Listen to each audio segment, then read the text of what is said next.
Hakan Fidan. Devletin varlığı ve bağımsızlığını. আসসালামু আলাইকুম প্রিয় দর্শক, তুরস্কের প্রেসিডেন্ট এরদোয়ানের উত্তরসূরি কে এই হাকান ফিদান? হাকান ফিদান বর্তমান তুরস্কের পররাষ্ট্রমন্ত্রী। তিনি 2023 সালের 4 জুন থেকে পররাষ্ট্রমন্ত্রীর পদ অলঙ্কৃত করছেন। কিন্তু এই হাকান ফিদানকে নিয়ে গোটা বিশ্বের বিশ্লেষকরা মনে করেন তিনিই হতে যাচ্ছেন এরদোয়ানের উত্তরসূরি, অর্থাৎ পরবর্তীতে তুরস্কের হাল ধরতে পারেন এই ব্যক্তি। কে এই হাকান ফিদান, তার পরিচয় আপনাদের সামনে তুলে ধরব। তার পরিচয় মানে শুধু তার বংশ পরিচয় নয়, তার শিক্ষাগত যোগ্যতা, তার ক্যারিয়ার এবং কিভাবে তিনি একজন গোয়েন্দা প্রধান থেকে শুরু করে আজকে বর্তমান তুরস্কের একজন কিং মেকার হয়ে উঠলেন। সুপ্রিয় দর্শক, হাকান ফিদান, যার বয়স 55 থেকে 56 বছর এবং যার জন্ম হয়েছিল তুরস্কের রাজধানী আঙ্কারায়। তার স্ত্রী হচ্ছেন নুরান ফিদান এবং তার 3টি সন্তান রয়েছে। এই হাকান ফিদানকে বলা হয় তিনি মূলত ইরানি জাতিগত বংশোদ্ভূত। সুপ্রিয় দর্শক, এই হাকান ফিদান তার প্রাথমিক জীবনে পড়ালেখা করেন তুরস্কের মিলিটারি একাডেমিতে এবং পড়ালেখা শেষে তার কর্মজীবন শুরু হয় সেনাবাহিনীতেই। তিনি তুরস্কের সেনাবাহিনীতে 1986 সালে নন কমিশনড অফিসার হিসাবে যোগদান করেন এবং তিনি 2001 সাল পর্যন্ত এই পদেই বহাল ছিলেন, অর্থাৎ সেনাবাহিনীতে তিনি কাজ করেছেন।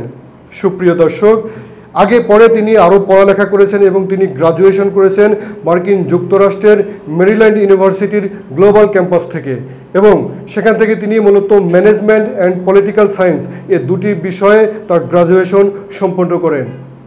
রাষ্ট্রবিজ্ঞান এবং ব্যবস্থাপনায় গ্রাজুয়েশন শেষ করার পাশাপাশি তিনি আবারও তুরস্কের আঙ্কারায় বিলকেন্ট ইউনিভার্সিটি থেকে সেখানে মাস্টার্স করেন এবং উচ্চতর ডিগ্রি পিএইচডি ডিগ্রি অর্জন করেন। তার মাস্টার্সের থিসিস ছিল হচ্ছে পররাষ্ট্রনীতিতে একটি গোয়েন্দা সংস্থার ভূমিকা, অর্থাৎ একটি রাষ্ট্র তার পররাষ্ট্রনীতিতে ইন্টেলিজেন্স কী ভূমিকা রাখে সেটি নিয়ে তিনি থিসিস করেছিলেন।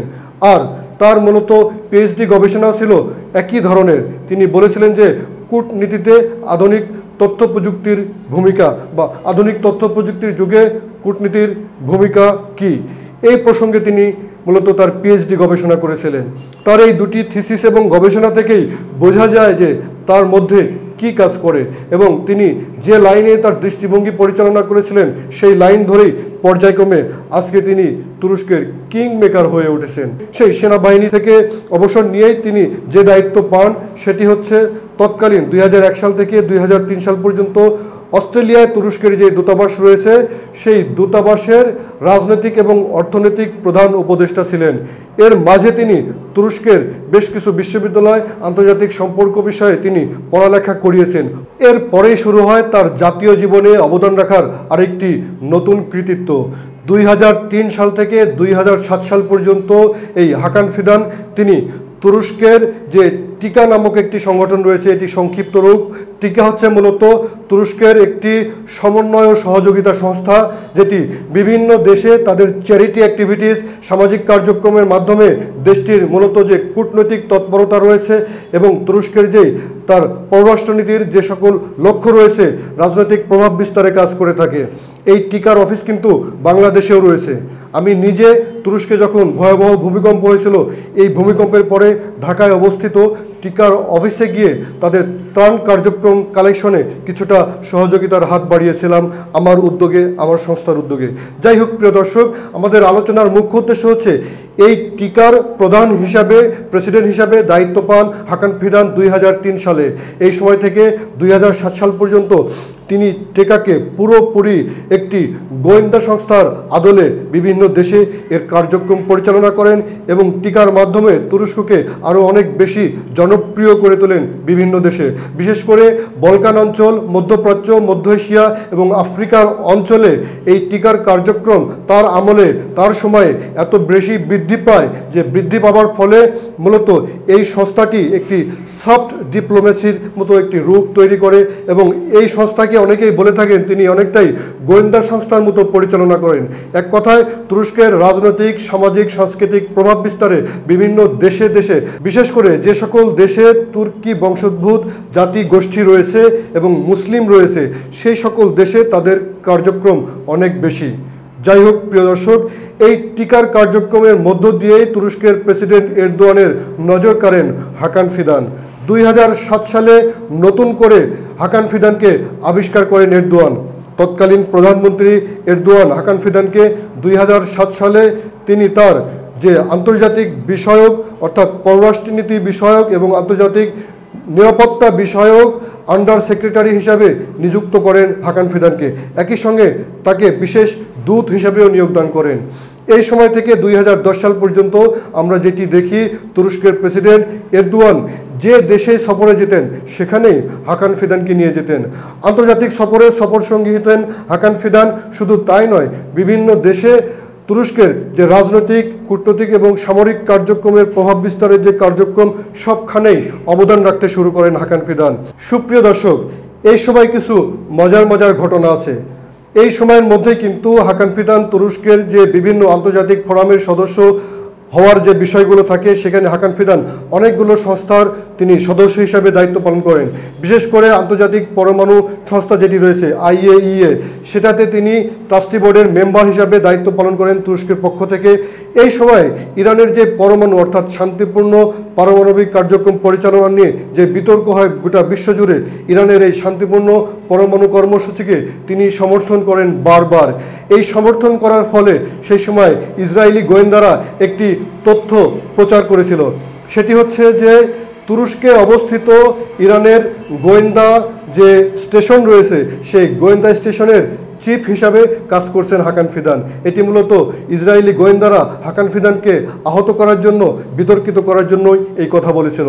কারণ হাকান ফিদান আন্তর্জাতিক পারমাণবিক সংস্থায় মূলত ইরানের শান্তিপূর্ণ পারমাণবিক কর্মসূচির পক্ষে কথা বলতেন। একই সময়ে হাকান ফিদান আরেকটি কাজ করেছিলেন। সুপ্রিয় দর্শক, আমি কথা বলছি 2007 সাল থেকে 2010 সালের। একই সময়ে মূলত হাকান ফিদান তুরস্কের সঙ্গে ইসরায়েলের পূর্ববর্তী যে সকল কূটনৈতিক সম্পর্ক রয়েছিল সেগুলোকে নষ্ট করার জন্য তিনি কার্যক্রম পরিচালনা করেন, যেগুলো ইসরায়েলের নজরে আসে। এভাবেই তিনি ইসরায়েলেরও একজন অন্যতম প্রধান শত্রু হিসাবে নিজেকে প্রতিষ্ঠিত করেন। এরপরে নতুন করে যাত্রা শুরু হয় তার 2010 সালে। 2010 সালে হাকান ফিদানকে এরদোয়ান দেশটির জাতীয় প্রধান যে গোয়েন্দা সংস্থা রয়েছে সেটির প্রধান হিসাবে তাকে নিয়োগদান করেন।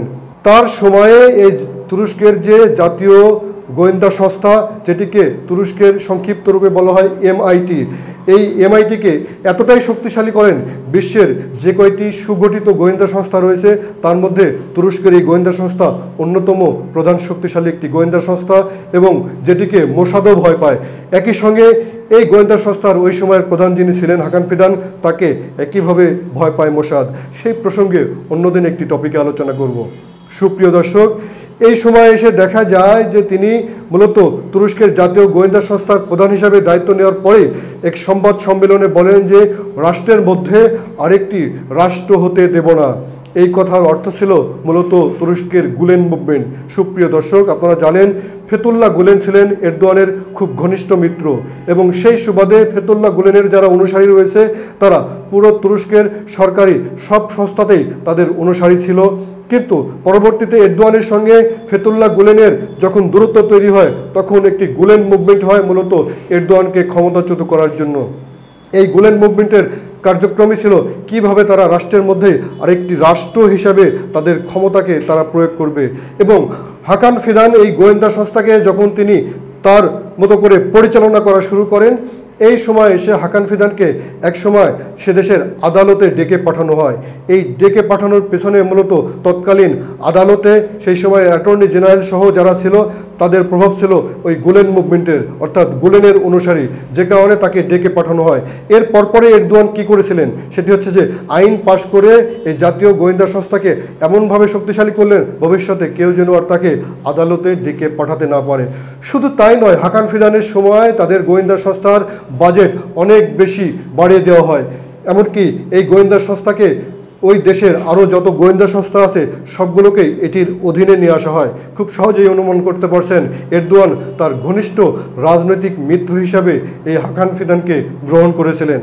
সুপ্রিয় দর্শক, হাকান ফিদান গোয়েন্দা সংস্থা থেকে 2015 সালেই রিজাইন দিয়ে নির্বাচন করতে চেয়েছিলেন, কিন্তু তুরস্কের প্রেসিডেন্ট এরদোয়ান সেটিকে তিনি অ্যাকসেপ্ট করেন নাই। তিনি বলেছেন যে আরও সময় তাকে গোয়েন্দা সংস্থায় দিতে হবে, তাই তাকে পুনরায় গোয়েন্দা সংস্থার দায়িত্ব প্রদান করা হয়। আর আমরা দেখেছি এর পরেই যে ঘটনাটি ঘটেছিল, তুরস্কে এরদোয়ানকে উৎখাত করার জন্য যে ব্যর্থ সামরিক অভ্যুত্থান হয়েছিল, সেই ব্যর্থ সামরিক অভ্যুত্থানের পরে পুরো দেশ জুড়ে গুলেন মুভমেন্টের যে সকল সদস্য সরকারি চাকুরিতে রয়েছিল তাদেরকে চাকুরিচ্যুত করা এবং জেল দেওয়া, নির্বাসনে পাঠানোর জন্য সে দেশটির গোয়েন্দা সংস্থা সবচেয়ে বেশি ভূমিকা রেখেছিল এই হাকান ফিদানের নেতৃত্বে। খুব সহজেই অনুমান করছেন কতটা যাচাই বাছাই করে এরদোয়ান কাছে ভিড়িয়েছেন এই যোগ্য দক্ষ একজন ব্যক্তি হাকান ফিদানকে। কথা আর খুব বেশি দীর্ঘ করব না। হাকান ফিদান 2023 সালে এসে তুরস্কের বর্তমান যে ক্যাবিনেট রয়েছে এই ক্যাবিনেটের পররাষ্ট্রমন্ত্রী হয়েছেন। তিনি এমন একজন পররাষ্ট্রমন্ত্রী যিনি 13 বছর গোয়েন্দা সংস্থার প্রধান ছিলেন। দেশটির খুঁটিনাটি প্রত্যেকটি বিষয় তার একেবারে নখের মাথায়। এখন তিনি চাইলেই তার এই রাষ্ট্রটিকে যেভাবে খুশি সেভাবে পরিচালনা করতে পারেন। সুপ্রিয় দর্শক, তুরস্ক এমন একটি রাষ্ট্র যে রাষ্ট্রের সঙ্গে পশ্চিমাদের দ্বন্দ্ব রয়েছে, এমন একটি রাষ্ট্র যে রাষ্ট্র ন্যাটোর সদস্য অথচ ন্যাটোর বিরুদ্ধে তার কার্যক্রম রয়েছে। তুরস্ক এমন একটি রাষ্ট্র যার সঙ্গে সিরিয়ার সীমান্তে কুর্দিদের সঙ্গে সংঘাত রয়েছে, ইরাকের সীমান্তে সংঘাত রয়েছে, কুর্দিদের সঙ্গে ইরান সীমান্তে রয়েছে, ওদিকে আজারবাইজানের সঙ্গে ঘনিষ্ঠ সম্পর্ক থাকায় সেখানে মূলত আর্মেনিয়ার সঙ্গে তাদের একটি অস্বাভাবিক সম্পর্ক রয়েছে। আর ওদিকে কৃষ্ণ সাগর এবং এই অঞ্চল, বলকান অঞ্চল এবং উত্তর পূর্ব ইউরোপ, বিশেষ করে রাশিয়া, ইউক্রেন সবার সঙ্গেই ভিন্ন ভিন্ন সম্পর্ক রয়েছে। তুরস্ক তার প্রভাব বিস্তারের পথে তার রাষ্ট্রকে একটি একক জাতীয়তাবাদের পথে পরিচালনা করার জন্য প্রেসিডেন্ট এরদোয়ান যেভাবে তার কূটনৈতিক দক্ষতা, পররাষ্ট্রনীতির দক্ষতাকে কাজে লাগিয়ে রাষ্ট্রটিকে শক্তিশালী একটি ভঙ্গিতে পরিচালনা করছেন, সেই ভঙ্গিতে পরিচালনা করার জন্য একমাত্র সবচেয়ে ঘনিষ্ঠ ব্যক্তি হিসাবে তিনি এখন কাছে টেনে নিয়েছেন এই হাকান ফিদানকে। তাই গোটা বিশ্বে আজকে বিশ্লেষকরা মনে করেন হয়তো এরদোয়ানের যোগ্য উত্তরসূরি হতে চলছেন এই হাকান ফিদান। সুপ্রিয় দর্শক, তুরস্ক এবং তাদের ভালো কার্যক্রম গোটা বিশ্বের অগণিত মানুষ পছন্দ করে এবং বিশেষ করে প্রেসিডেন্ট এরদোয়ানের অসংখ্য ভক্ত অনুরক্ত রয়েছেন গোটা বিশ্বজুড়ে। প্রত্যেকেই চায় এরদোয়ানের এমন একজন উত্তরসূরি হোক যে মূলত এই দেশটিকে নেতৃত্ব দেবে এবং মুসলিম বিশ্বকে নেতৃত্ব দেবে। সবাই ভালো থাকুন। অনুষ্ঠানটি দেখার জন্য ধন্যবাদ।